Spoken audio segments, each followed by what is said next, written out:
Hello, આજે આપણે start કરીએ ફલન.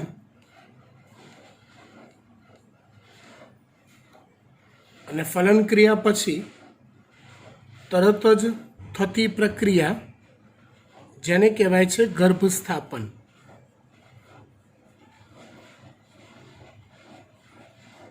ફલન અને ફલન ક્રિયા પછી તરત જ સ્ટાર્ટ થતી પ્રક્રિયા છે ગર્ભ સ્થાપન. જો તમને જો યાદ હોય તો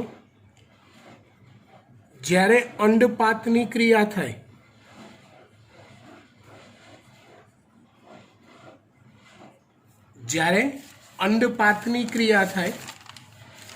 એક મિનિટ, જો આ સ્ટ્રક્ચર યાદ કરો. આ પ્રોસેસને અંડપાત કહેવાય. આને ગ્રાફિયન પુટિકા ફાટે અને અંડપાત થાય. તો અંડપાતની ક્રિયા દરમિયાન અંડકોષ અંડપિંડમાંથી મુક્ત થાય. પણ એ કયો અંડકોષ મુક્ત થાય છે? દ્વિતીયક પૂર્વ અંડકોષ. કયો અંડકોષ મુક્ત થાય છે? દ્વિતીયક પૂર્વ અંડકોષ મુક્ત થાય છે. તો અંડપાતની ક્રિયા બાદ મુક્ત થયેલો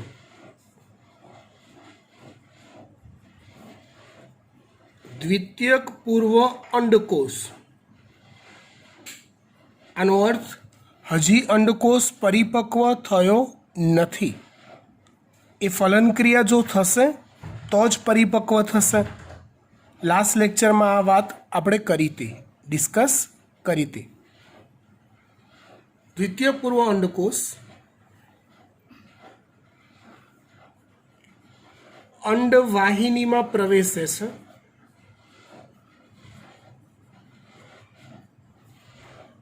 ત્યાં પ્રવેશ કર્યા બાદ તે તુંબિકામાં થઈ ઇથમસમાં આવે છે. ઈસવીસન પૂર્વે આપણે માદા પ્રજનન તંત્ર ભણતા હતા. એમાં અંડવાહિનીના 3 ભાગ પાડ્યા હતા. આ અંડવાહિની છે, એના 3 ભાગ. આ પહોળો ગરણી જેવો ભાગ જેને કહેવાય અંડવાહિની નિવાપ. પછી આ ફૂલેલો ભાગ જેને કહેવાય તુંબિકા. અને ત્યારબાદ આવતો આ સાંકડો ભાગ જેને કહેવાય છે ઇથમસ. તો અંડપાત થયો અહીંયા. પછી એ અંડકોષ અંડવાહિની નિવાપમાં થઈ તુંબિકામાં થઈ ઇથમસમાં આવે છે. કયો અંડકોષ આવે છે? તો જવાબ આવે દ્વિતીયક પૂર્વ અંડકોષ.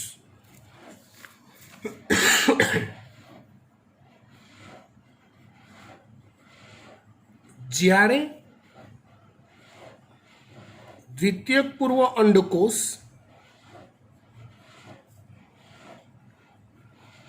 ઇથમસમાં વહન પામતો હોય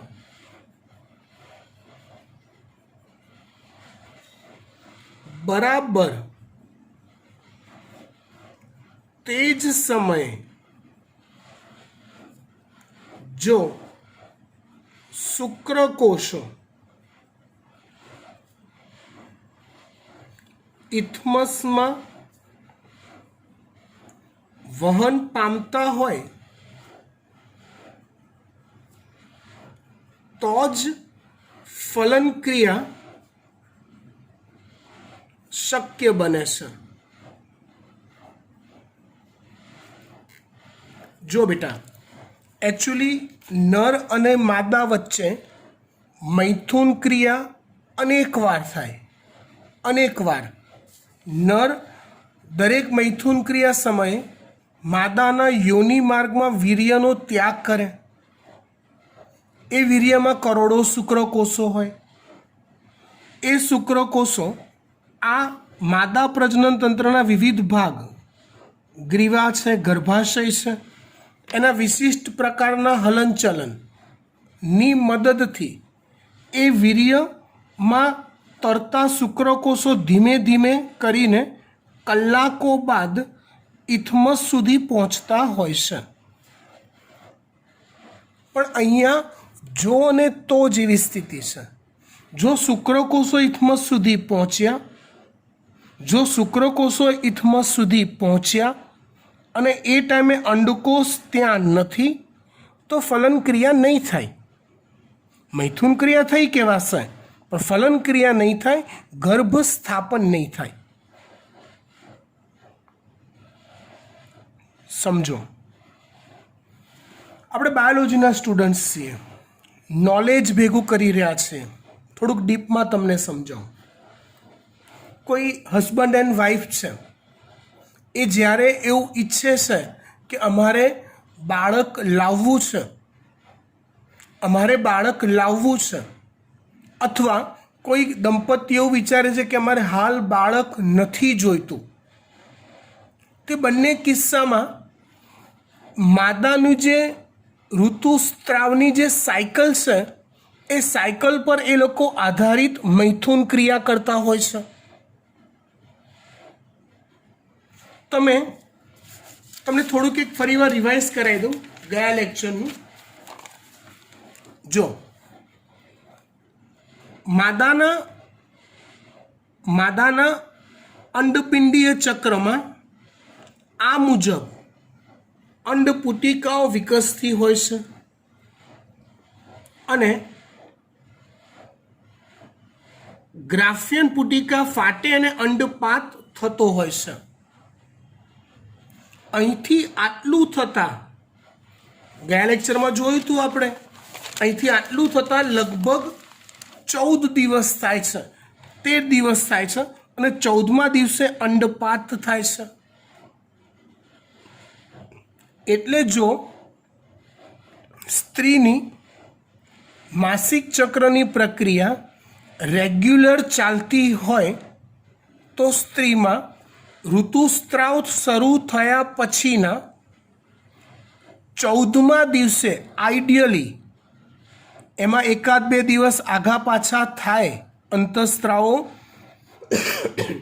વધઘટ ક્વોન્ટિટીની ઇફેક્ટથી, પણ આઈડિયલી 14મા દિવસે અંડપાત થાય અને એ દિવસે અંડકોષ અંડપાત પામી અંડવાહિનીના ઇથમસ તરફ વહન પામતો હોય.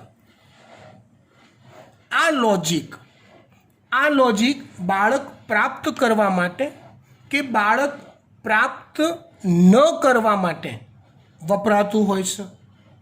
માની લો કોઈ દંપતીઓ વિચારે છે કે અમારે હવે બાળક લાવવું છે, તો એ ટાર્ગેટ રાખે છે કે ઋતુસ્ત્રાવની ક્રિયા શરૂ થયા પછીના 10મા કે 11મા દિવસથી સતત 16 કે 17મા દિવસ સુધી મૈથુન ક્રિયા કરે છે અને રોજ શુક્રકોષોને ઇથમસમાં વેવડાવે છે.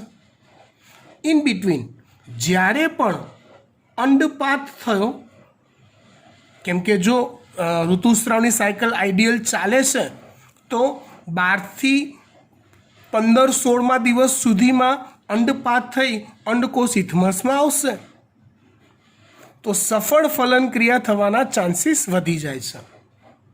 સમજ પડી ગઈ વાત? હવે એનાથી ઊંધું કે ધારો કે કોઈ દંપતી મૈથુન ક્રિયા કરવા માગે છે પણ સંતતિની પ્રાપ્તિ નથી કરવા માગતું.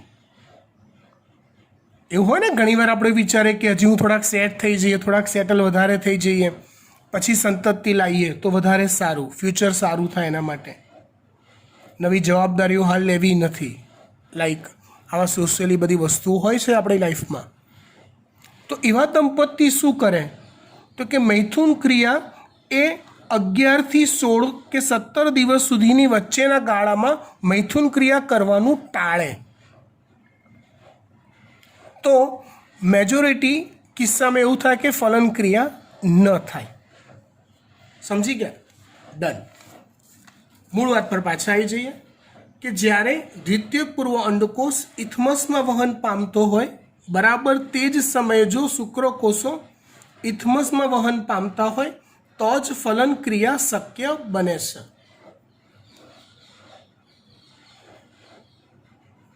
એટલે એવું કહેવાય અથવા કહી શકાય કે દરેક મૈથુન ક્રિયા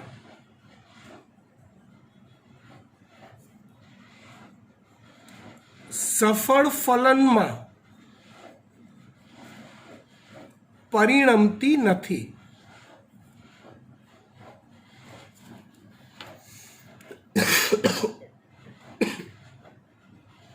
ક્લિયર? ઓકે, હવે આપણે ફલન ક્રિયાની પ્રોસિજર સમજવી પડે. ફલન ક્રિયાની પ્રોસિજર સમજવી પડે તો એના માટે પહેલાં દ્વિતીયક પૂર્વ અંડકોષ એક્ઝેક્ટલી કે જે અંડપાત પામેલો છે, જે અંડપાત પામેલો છે એ એક્ઝેક્ટલી કેવો છે એની રચના પહેલાં આપણને આવડતી હોવી જોઈએ, હે ને? તો આપણે પહેલાં ફટફટ એની રચના સમજી લઈએ. એક જ મિનિટ.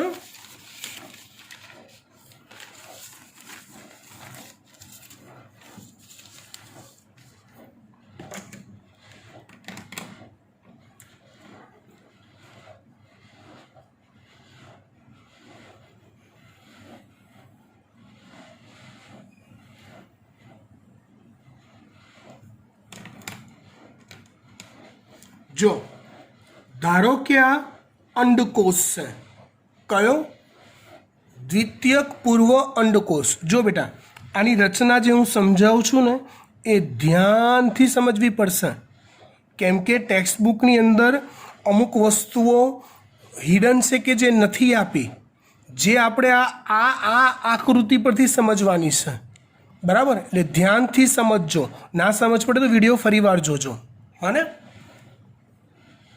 જો આ દ્વિતીયક પૂર્વ અંડકોષ, એનું આ કોષ કેન્દ્ર છે.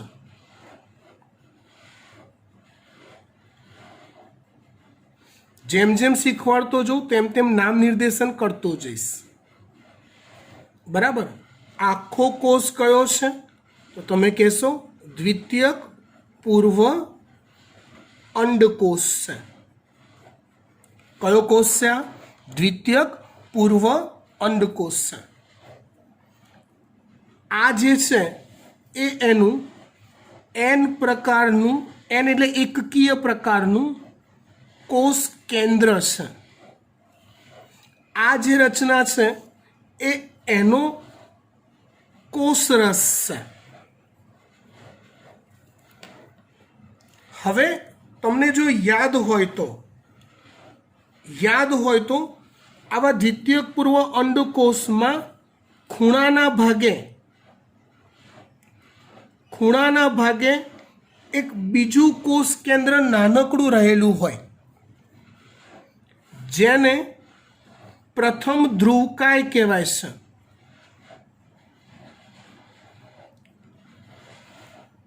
પ્રથમ ધ્રુવકાય એટલે શું? તો જુઓ,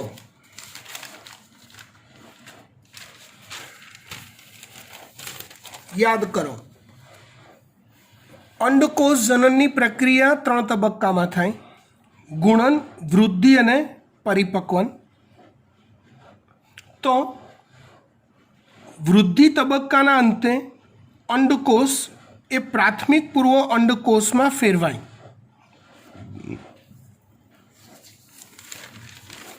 આવી અંડપુટિકા સ્વરૂપે તે હોય, અને આવા અંડકોષને પ્રાથમિક પૂર્વ અંડકોષ કહીએ, અને આવી અંડપુટિકાને પ્રાથમિક પુટિકા કહેવાય.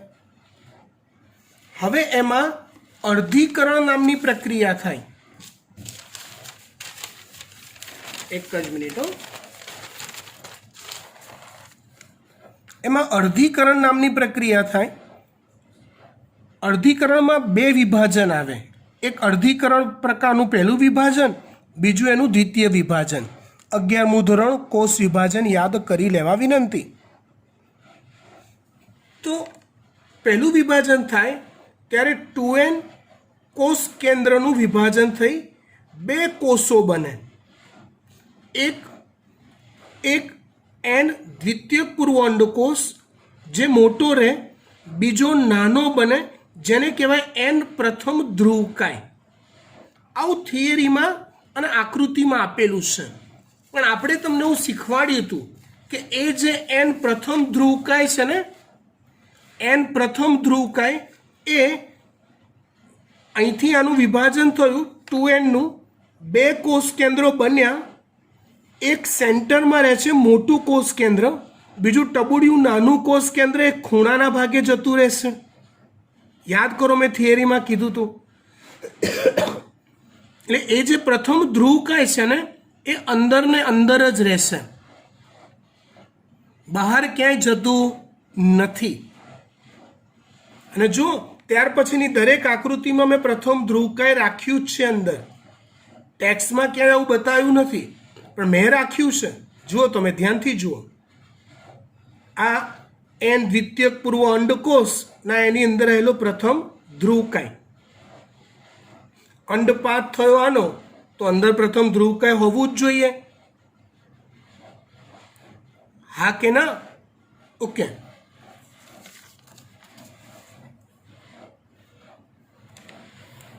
ચલો હવે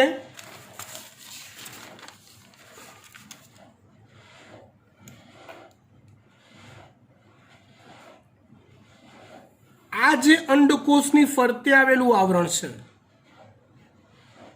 એને અંડપડ કહેવાય છે. એને અંડપડ કહેવાય છે.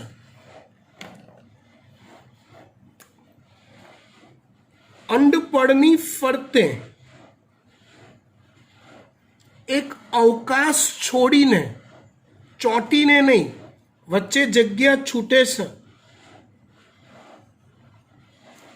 એક બીજું આવરણ આવેલું છે. એ આવરણને ઝોના પેલ્યુસિડા કહેવાય છે. એ આવરણને શું કહેવાય છે? ઝોના પેલ્યુસિડા. શું કહેવાય છે આવરણને? ઝોના પેલ્યુસિડા. અંડપડ અને ઝોના પેલ્યુસિડાની વચ્ચે અવકાશ છે. તમે જુઓ આ જગ્યા, જેને પેરીવિટેલાઇન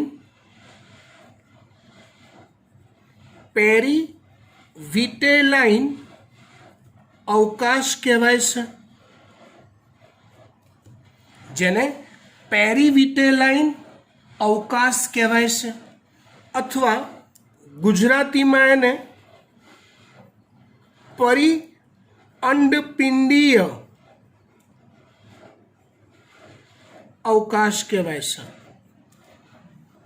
પેરીવિટેલાઇન અવકાશ. તમારે અંગ્રેજી નામ યાદ રાખવું પડશે, કેમ કે ચોપડીમાં એનો ઉલ્લેખ કરેલો છે. અથવા એને પરિઅંડપિંડીય અવકાશ કહેવાય છે. ફરી એકવાર હું વાત કરી રહ્યો છું દ્વિતીયક પૂર્વ અંડકોષની, કે જે અંડપાત સમયે મુક્ત થયેલો, જે ઇથમસમાં પહોંચ્યો હતો. કેવો હોય તો કે અંદર એક એન પ્રકારનું કોષ કેન્દ્ર હોય, બીજું એક નાનકડું એન પ્રકારનું કોષ કેન્દ્ર હોય, એ ખૂણાના ભાગે ક્યાંક કોષમાં ગોઠવાઈ ગયું હોય, જેને પ્રથમ ધ્રુવકાય કહેવાય. કોષરસ હોય,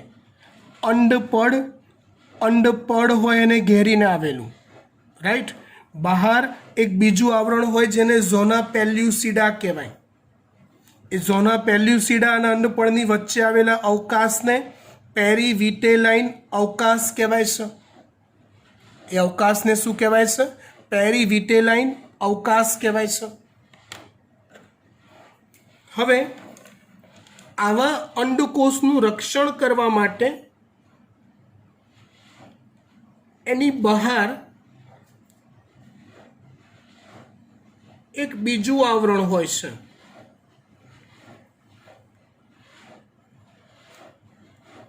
કોષોનું બનેલું હોય છે આવરણ.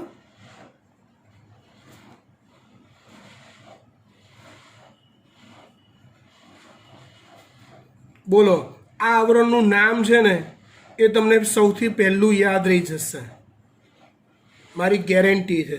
એનું નામ આપવું એટલી વાર છે. આ દોરવાનું પતવા દો પહેલાં, પછી તમને આવરણનું નામ આપીશ ને તમે કહોશો સાહેબ બધા નામ આવા જ હોવા જોઈએ. એ આવરણનું નામ છે કોરોના રેડિએટા. શું નામ છે? કોરોના રેડિએટા. બોલો કેમ આ નામ સૌથી વધારે યાદ રહી જાય? કેમ કે સાહેબ આ નામમાં કોરોના આવે છે. અત્યારે સૌથી વધારેમાં વધારે કોઈ શબ્દો અમે બોલતા હોઈએ કોમ્યુનિકેશનમાં તો એ કોરોના બોલીએ છીએ. એનીવે આટલી રચના છે દ્વિતીયક પૂર્વ અંડકોષની. હવે આ રચનાનું જે વર્ણન છે એ હું લખતો નથી, તમારે જાતે યાદ રાખીને લખવાનું છે. આકૃતિ દોરશો તમે, બરાબર સમજીને તમે એકવાર આકૃતિ દોરશો એટલે તમને દરેક વસ્તુનું નામ યાદ રહી જશે અને નામનું ખાલી ઉલ્લેખ કરવાનો છે. થિયરીમાં આવડશે. ઓકે, હવે વાત આપણે કરીએ કે ભાઈ શુક્રકોષ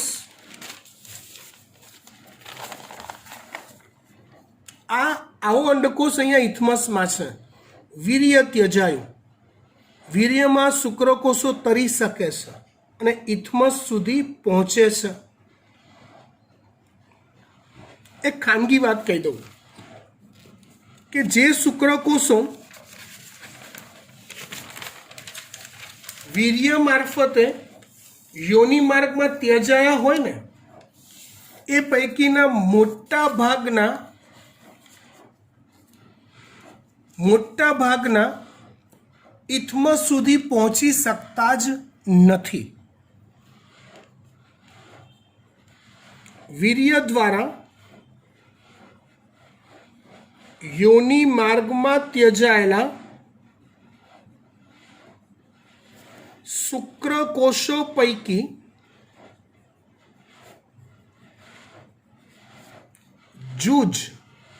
જૂજ એટલે તો બી એ હજારો થયા હો. જૂજ એટલે 2-3 નહીં, હજારો જૂજ શુક્રકોષો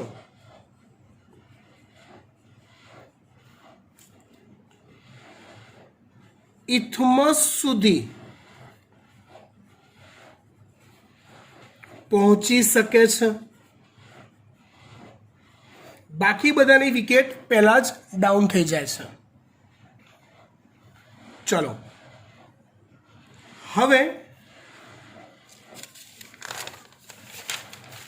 શુક્રકોષો ઇથમસ સુધી પહોંચ્યા તો જુઓ શુક્રકોષોની રચના કંઈક આવી હોય.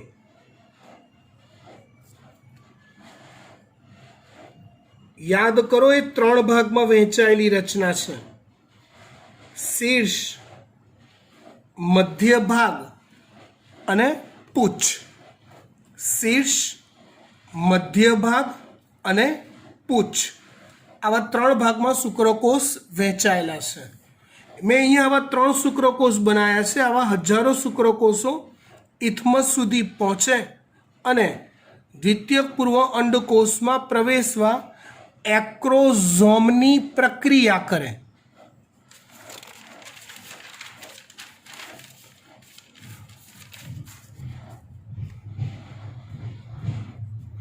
આ શુક્રકોષો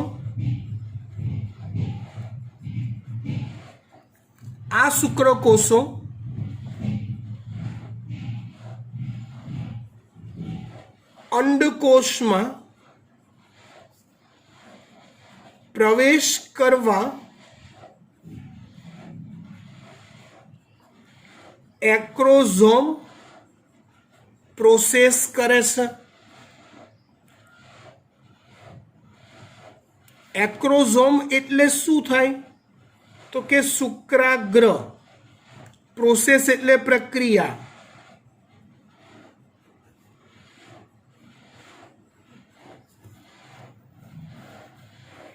એક્રોઝોમ પ્રક્રિયા એટલે શું તો જુઓ શુક્રાગ્રનો વિસ્તાર જે છે ને એટલે કે શુક્રકોષના શીર્ષનો ટોચનો ભાગ. ધારો કે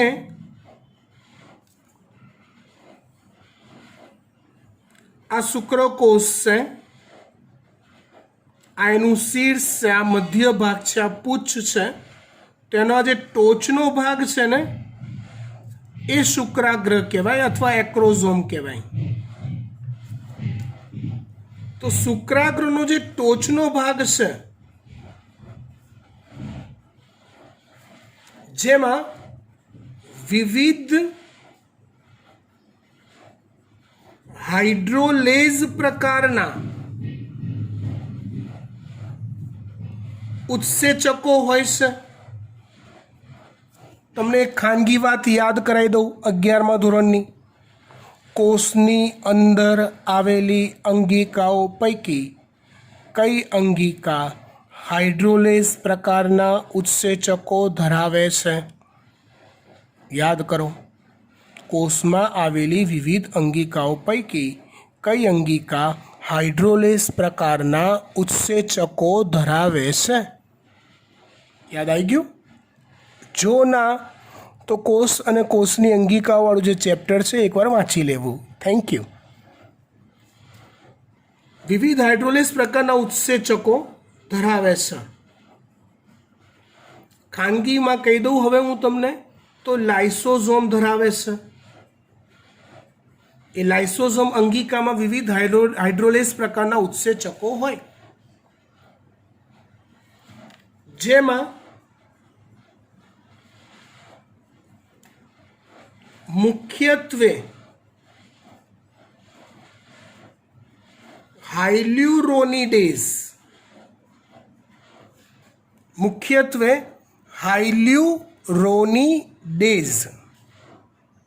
નામ પહેલી વાર સાંભળ્યું?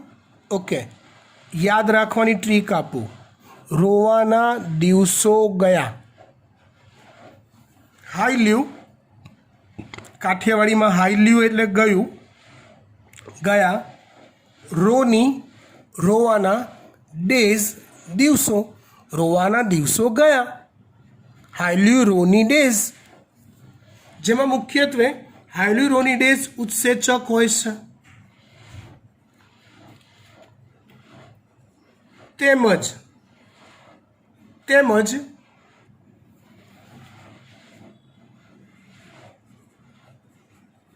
ફર્ટિલિન દ્રવ્યો હોય છે. ફર્ટિલિન દ્રવ્યનો અર્થ થાય ફલન માટે જરૂરી દ્રવ્ય.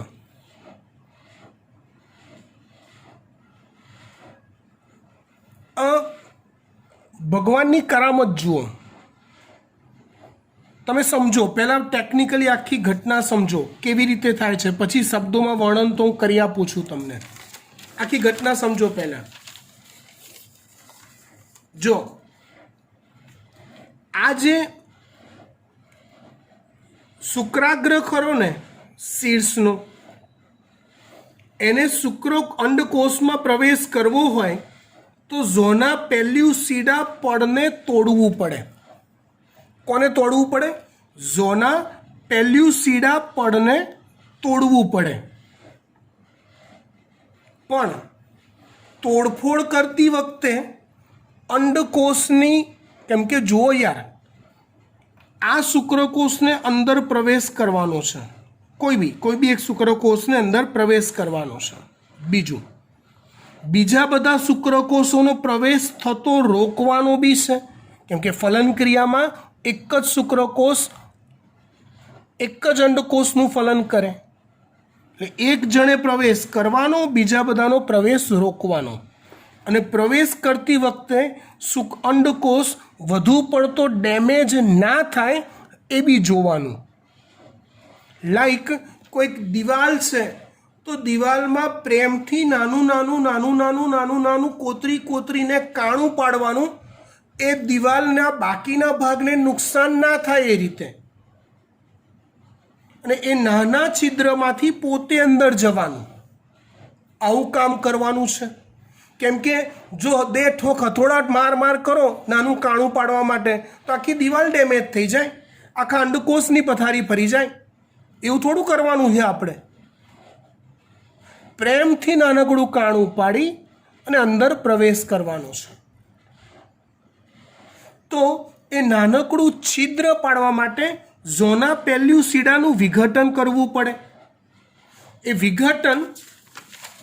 વિઘટન લાઇસોઝોમમાં રહેલા પાચક ઉત્સેચકો દ્વારા, હાયલુરોનિડેઝ જેવા ઉત્સેચકો દ્વારા થઈ જાય છે. ફર્ટિલિન એ ડેમેજ કર્યું ને તો ત્યાં રીસર્ફિંગનું કામ કરે છે. મતલબ એ જેટલો ભાગ ડેમેજ થયો ને શુક્રકોષના પ્રવેશ પૂરતો, બસ એ છિદ્રથી આગળ ડેમેજ પ્રોસિજર ના થાય એ કામ ફર્ટિલિન કરે છે. દાખલા તરીકે એક દિવાલમાં મેં નાનકડું છિદ્ર હોલ પાડ્યું અને પાડ્યા પછી એ ડેમેજ આગળ ના વધે એટલે ત્યાં કાણું પાડ્યા પછી બાકીની જે બોર્ડર છે એ બધી મેં સિમેન્ટથી ફરી પાછી એને અસ્તર કરી દીધું. એટલે છિદ્ર એવું ને એવું જ રહ્યું, બાકીનું ડેમેજીસ થતું અટકી ગયું. આઈ થિંક તમે હવે ફર્ટિલિનનું કાર્ય સમજી ગયા. ઓકે, થોડુંક સાદી ભાષામાં લખી કાઢીએ.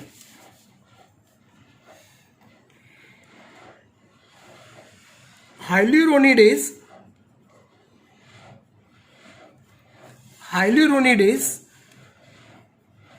એ ઝોના પેલ્યુસિડાને છિદ્ર પાડે છે. ફર્ટિલિન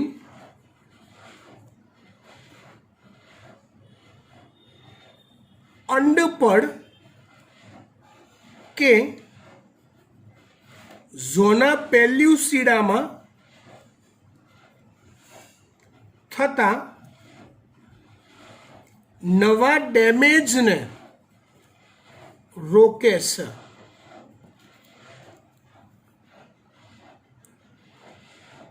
ઓકે, ફાઇન.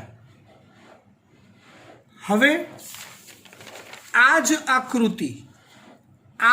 આકૃતિને હું ફરીવાર ડ્રો કરું છું. સ્ટેજ નંબર 2માં કે જ્યારે છિદ્ર પડી ગયું છે અને શુક્રકોષ અંદર પ્રવેશ કરે છે. હજી એ સમજવાનું બાકી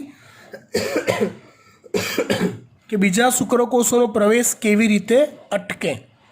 સમજાવું છું, ધીરજ રાખો. કેમ કે જે શસ્ત્રો એક શુક્રકોષ પાસે છે એ બધા જ શસ્ત્રો બીજા બધા શુક્રકોષો પાસે છે. તો એક શુક્રકોષ પ્રવેશે ને બીજા બધાને ના કેમ પ્રવેશ મળે? તેના માટે કોઈક ફેરફાર કરવા પડે. સમજાવો.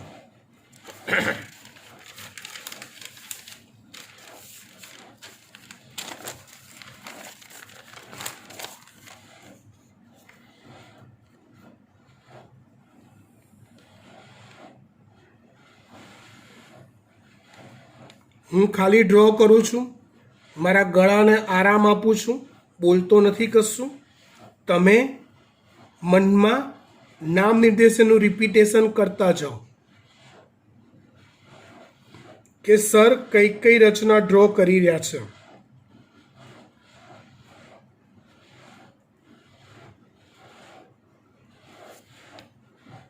1 2 3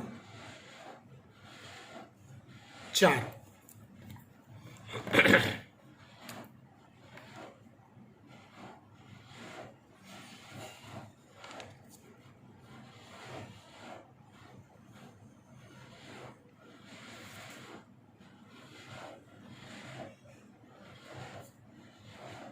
પાંચ, છ,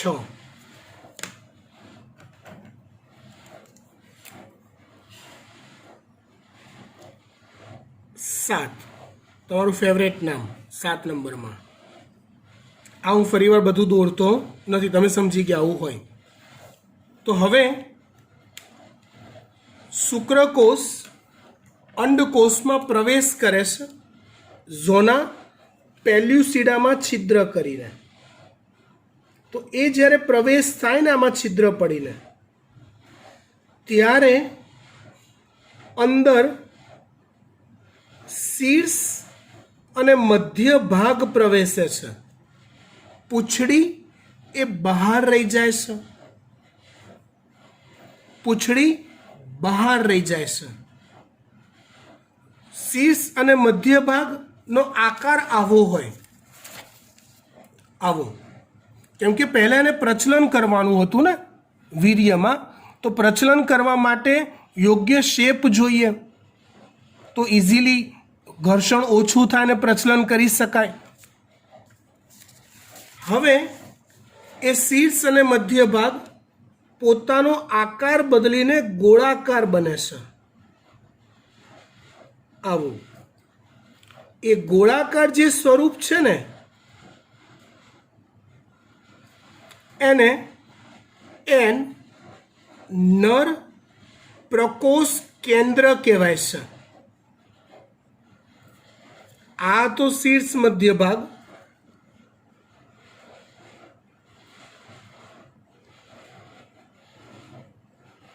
જે ઝોના પેલ્યુસિડાને તોડીને અંદર પ્રવેશ્યો, પૂંછડી બહાર રહી જાય છે. એનું કારણ શું?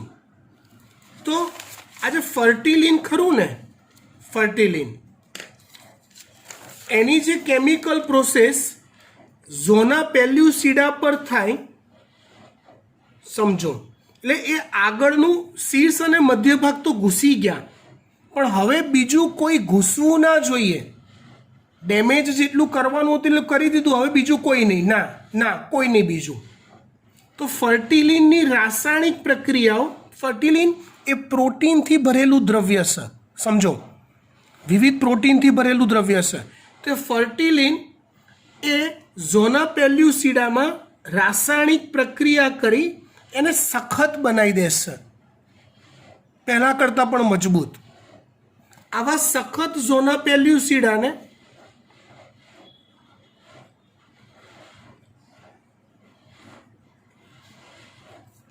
અથવા અંડપડને ફલનપડ કહેવાય છે. મજબૂત બની ગયું, મજબૂત. માટે એક શુક્રકોષનો શીર્ષ અને મધ્ય ભાગ અંદર ગયો પછી એની પૂંછડી નથી જઈ શકતી. બીજા શુક્રકોષો અહીંયા પોતાની મહેનત કર્યા કરતા હોય આજુબાજુમાં, પણ હવે એ લોકોની તાકાત નથી ફલનપડને તોડવાની. એ જ્યાં સુધી ઝોના પેલ્યુસિડા હતું અને આ જો પહેલો પહોંચી ગયો હોત તો આનો વારો આવી ગયો હોત,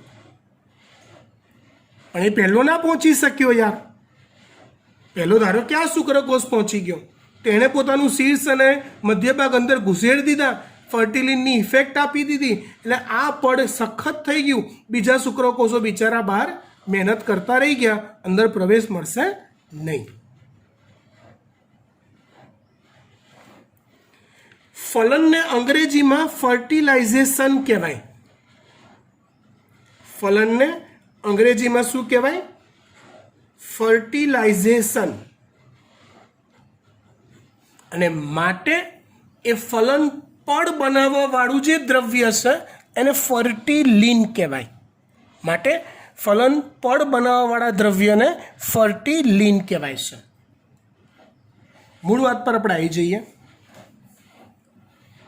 આટલું પહેલાં લખી કાઢીએ, નહીં તો ભૂલી જઈશું. આપણી યાદશક્તિ ઓછી છે. હું તો તમારા કરતાં બી ઉંમરલાયક છું, તમે તો યંગ છો હજી. મારી યાદશક્તિ તો તમારા કરતાં ઓછી છે યાર. ચલો ચલો, શું વાત કરીએ આપણે?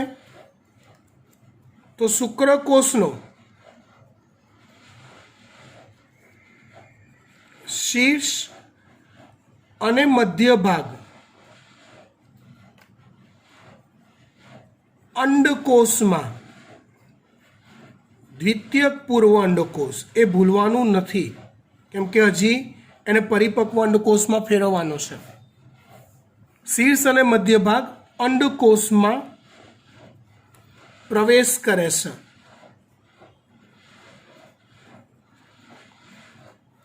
ફર્ટિલિન ની અસરથી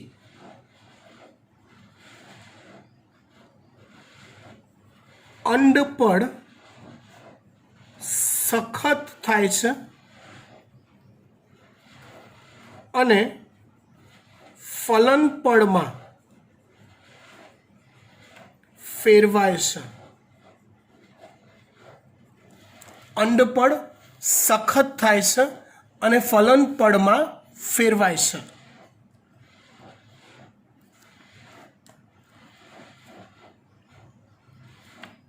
ફલનપડ બનતા જ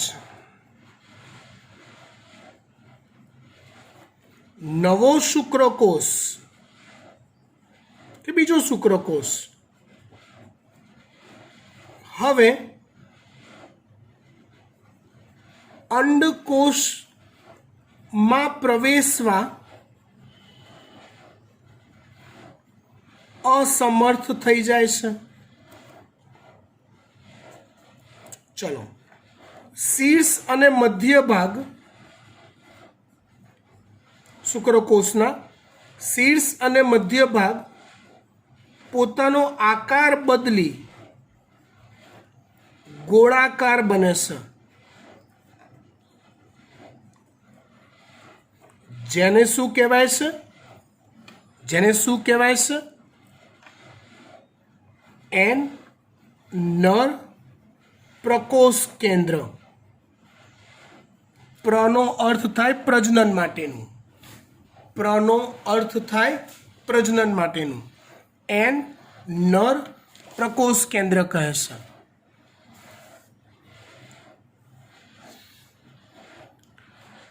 ઓકે, હવે નેક્સ્ટ સ્ટેપ જોઈએ. આટલું થાય ને એ ઇફેક્ટથી દ્વિતીયક પૂર્વ અંડકોષનું કોષ કેન્દ્ર વિભાજન પામે છે, જેમાંથી એક મોટું રહે બીજું નાનું બને છે. જોડે જોડે આ પ્રથમ ધ્રુવકાયનું વિભાજન થઈને પણ બે કોષો બને છે. ટોટલ જો મેં નંબર ઓફ કોષ કેન્દ્ર હવે કેટલા બનાવ્યા બેટા? 4. ફરી એકવાર ગોટે ના ચડીએ આપણે, એના માટે ફરી એકવાર. આપણી પાસે આ આકૃતિ હતી જેમાં એક એન કોષ કેન્દ્ર હતું, બીજું પ્રથમ ધ્રુવકાય હતું, આ દ્વિતીયક પૂર્વ અંડકોષ હતો. તમને સરે આ થિયરી શીખવાડી હતી જેમાં એવું કીધું હતું કે ભાઈ આ પ્રાથમિક પૂર્વ અંડકોષ હોય એમાં અર્ધીકરણ થાય, બે કોષો બને, એક દ્વિતીયક પૂર્વ અંડકોષ એન પ્રકારનો અને બીજું એન પ્રથમ ધ્રુવકાય. પછી એવું આવતું હતું કે ભાઈ આટલે સુધી તો બરાબર છે, બાકીની પ્રોસેસ છે ફલન ક્રિયા થયા પછી થાય. એટલે ફલન ક્રિયા થઈ મતલબ શુક્રકોષ અંદર પ્રવેશી ગયો, તો કે હા. તો હવે નેક્સ્ટ શું? તો કે નેક્સ્ટ આમાંથી બે બનશે, જેમાંથી એક પરિપક્વ અંડકોષ કહેવાશે અને બીજો દ્વિતીયક પૂર્વ અંડકોષ કહેવાશે. અને પ્રથમ ધ્રુવકાયનું પણ વિભાજન થઈને બે પ્રથમ ધ્રુવકાય બનશે. એટલે જો 4 થયા બેટા, એક પરિપક્વ અંડકોષ પોતે અને 3 નકામા નાના કોષ કેન્દ્રો. 4 થયા ટોટલ. તો અહીંયા બી એવું જ થયું. પાછા આવી જાઓ. મેં શું કર્યું? આ છે ને થિયરી આખી બહુ કનેક્ટિવ છે યાર, એટલે પાના બહુ ફેરવવા પડે છે, તો તમને ડિસ્ટર્બન્સ થતું હશે પણ મજા આવશે. પ્રથમ ચલો શુક્રકોષ અંદર પ્રવેશી ગયો, અહીંયા હે આકાર બદલી ગોળ થઈ ગયો, ધારી લો. એટલે હવે તો કે આનું વિભાજન, એક મોટું કોષ કેન્દ્ર બનશે, બીજું નાનું. આનું વિભાજન એટલે આના વિભાજનથી બે બન્યા, આના વિભાજનથી બે બન્યા, એક મોટું વચ્ચે રહેશે બીજું નાનું. ટોટલ કેટલા થઈ ગયા? 4. તો આ બે જે છે એ પ્રથમ ધ્રુવકાય અને બીજું આ જે નાનું કોષ કેન્દ્ર છે ને એ બાજુમાં ગોઠવાઈ જાય છે કે બેટા તારું કંઈ કામ નથી, જતો રહેતો ખૂણામાં. એ છે એન દ્વિતીય ધ્રુવકાય. એ છે એન દ્વિતીય ધ્રુવકાય. એટલે નાવ લેટેસ્ટ કન્ડિશન શું આવી? હું બધું નથી દોરતો હો બેટા, હું આટલું જ દોરું છું જેટલું આપણે કામનું છે એટલું. આ એક કોષ કેન્દ્ર વચ્ચે રહ્યું, આ ખૂણામાં જતું રહ્યું. આ પ્રથમ ધ્રુવકાયનું વિભાજન થઈને બે કોષો બન્યા, એ બી ખૂણામાં જતા રહ્યા. રાઈટ. આ ઓલું આપણું બ્લુ પેન ક્યાં ગઈ? હા, આ આપણું ઓલું નર પ્રકોષ કેન્દ્ર.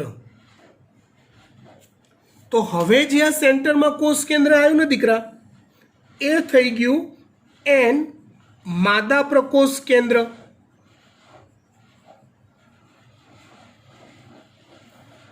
એ થઈ ગયું એન માદા પ્રકોષ કેન્દ્ર. આ છે એન નર પ્રકોષ કેન્દ્ર.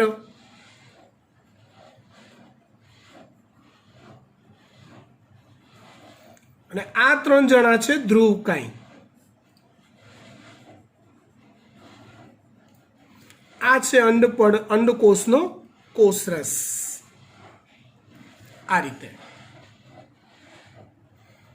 આટલું પહેલા લખી કાઢીએ, પછી આગળ જોઈએ. સમજો શું થયું. તો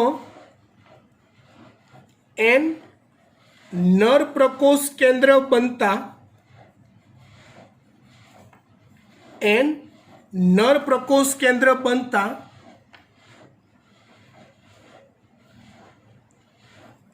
દ્વિતીયક પૂર્વ અંડકોષનું કોષ કેન્દ્ર વિભાજન પામે છે, જેમાં એક કોષ કેન્દ્ર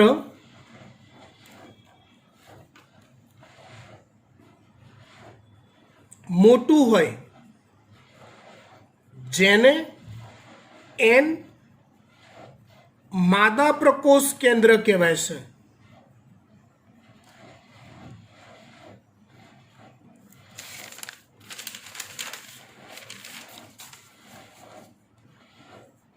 અને એક કોષ કેન્દ્ર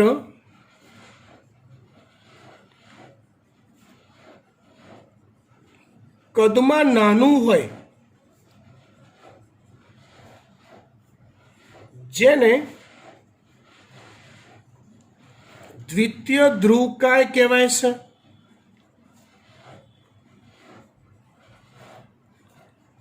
પ્રથમ ધ્રુવકાય પણ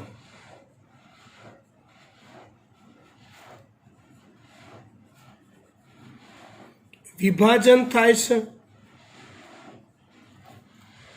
ત્રણેય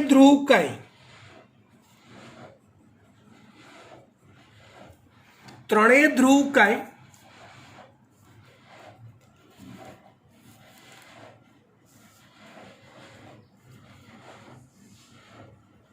અંડકોષના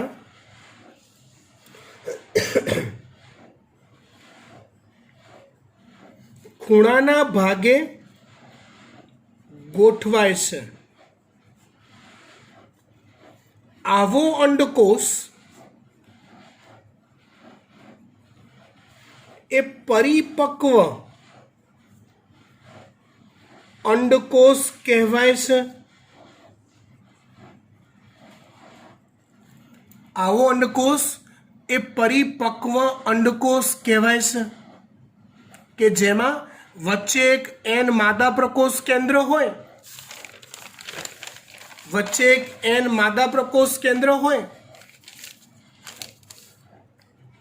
અને ત્રણ ધ્રુવકાય ખૂણાના ભાગે ગોઠવાયેલા હોય. આટલું થયા પછી શું થાય? તો આટલું થયા પછી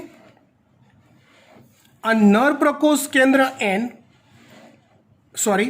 નર પ્રકોષ કેન્દ્ર N અને માદા પ્રકોષ કેન્દ્ર N એ બંનેને ભેગા કરવા પડે.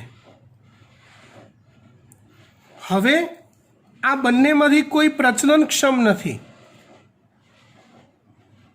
એટલે આ જે કોષરસ છે ને અંડપળનો, એ કોષરસ આમ એકઠો થાય. આ કેવી વાત થઈ ખબર છે કે માની લો કે ઓલું મમ્મી તેલના ડબ્બામાંથી તેલ કાઢવા ગઈ કે ઘીના ડબ્બામાંથી ઘી કાઢવા ગઈ અને પછી એ ઢોળાઈ ગયું, તો આપણા પૈકી કોઈ એવું નથી કે ભાઈ નીચે પડેલું ના લેવાય. એ વસ્તુ પર આધાર રાખે. તેલ કે ઘી છે તો મોંઘી આઈટમ છે, આપણે લઈ લઈએ છીએ. અમારા ઘરમાં તો અમે લઈ લઈએ, અમે તો એવું માનીએ છીએ કે લઈ લેવાય. તો એ લેવાની મેથડ યાદ કરો. કેવી રીતે ભેગું કરો?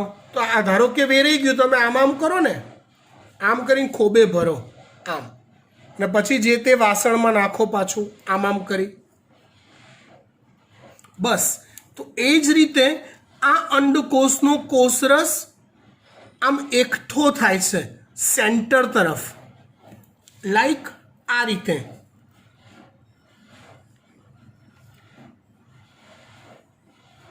જે આખા અંડકોષમાં ફેલાયેલો હતો એ સેન્ટ્રલાઇઝ થાય છે આમ. એનાથી બે ફાયદા થશે. કેટલા ફાયદા થશે? બે. એક, આ બંને એકબીજાની નજીક આવતા જશે ને ભેગા થઈને એક થઈ જશે. અને બીજું, આ જે ધ્રુવકાય છે ને, એ ધ્રુવકાય ધીમે ધીમે નાશ પામી જશે, કેમ કે કોષરસનો સંપર્ક તૂટી ગયો, એટલે હવે પોષણ વગર એ ધીમે ધીમે નાશ પામી જશે. આ બંને ભેગા થઈ જશે એટલે વચ્ચે એક 2N કોષ કેન્દ્ર બની જશે. વચ્ચે શું બની જશે? એક 2N કોષ કેન્દ્ર બની જશે. આવો જે કોષ તૈયાર થયો એને ફલિતાંડ કહેવાય છે અથવા યુગ્મનજ કહેવાય છે.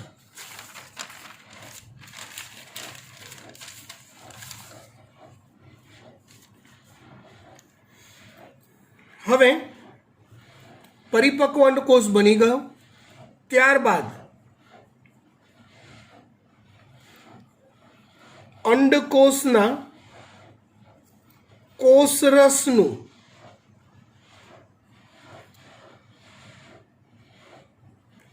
કોષરસ કેન્દ્રસ્થ થાય છે, સેન્ટ્રલાઇઝ થાય છે, કેન્દ્રસ્થ થાય છે. આથી N નર પ્રકોષ કેન્દ્ર તથા N માદા પ્રકોષ કેન્દ્ર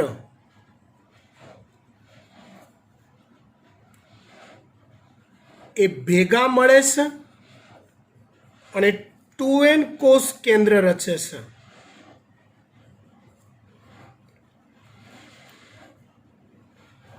કોષરસ કેન્દ્રસ્થ થતા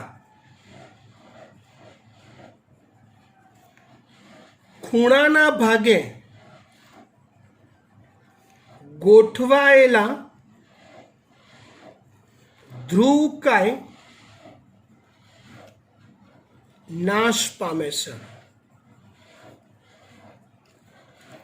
આવું 2N કોષ કેન્દ્ર ધરાવતો કોષ ફલિતાંડ કે યુગ્મનજ કહેવાય છે. આવું 2N કોષ કેન્દ્ર ધરાવતો કોષ ફલિતાંડ કે યુગ્મનજ કહેવાય છે, જેનું આગળ હવે ગર્ભ વિકાસની પ્રક્રિયા થશે. પહેલાં ગર્ભ સ્થાપન થશે. આમ તો એ પ્રોસેસ ચાલુ કરવી હતી આજે, પણ કલાક થઈ ગયો છે, લગભગ 54 મિનિટ જેવો 55 મિનિટ જેવો વિડીયો બન્યો છે, એટલે આપણે અહીંયા આ ટોપિકને સ્ટોપ કરીએ છીએ વધુ ગુરુવારના લેક્ચરમાં. Thank you so much.